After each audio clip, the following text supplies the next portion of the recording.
godheetuma kadhadha gajjeemaa fi nasaasa ol godheetuma kadhadha gajjeemaa fi nasaasa si harkaa kaayu rabbiin diinii duniyaa maftaasa si harkaa kaayu rabbiin diinii duniyaa maftaasa.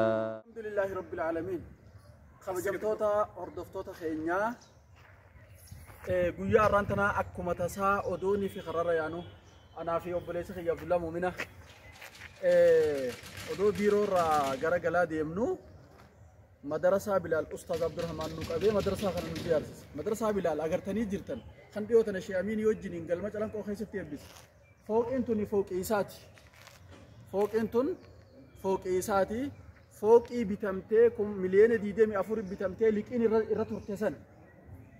Tana duuba lafa kaaree 4,500 reefuu isin garsiisan tuutu jira. Lafti sanis ammaasis liqiidhaan bitamte. Kanaafuu yaa warra khayrii keessaa qooda qabdan. Qoonni khayrii keessaa kun isin hin dabrin magaalaa Harar ni beektan waan isin taate. Madarasaan akkanaa keessatti gad dhaabbatee ijoolleen teenya as keessatti baratu jechuun lafa handhuura biyyaa tanaatti argannee dubbii laaftuudhaa miti. Takkanaati isiniin jennaa dirmadhaa bakka jirtaniin xiqqoo jettaniin tuffatinaa isiniin jennaa. Wassalaamu alaikum warahmatullahi wabarakatuh. Masha Allah.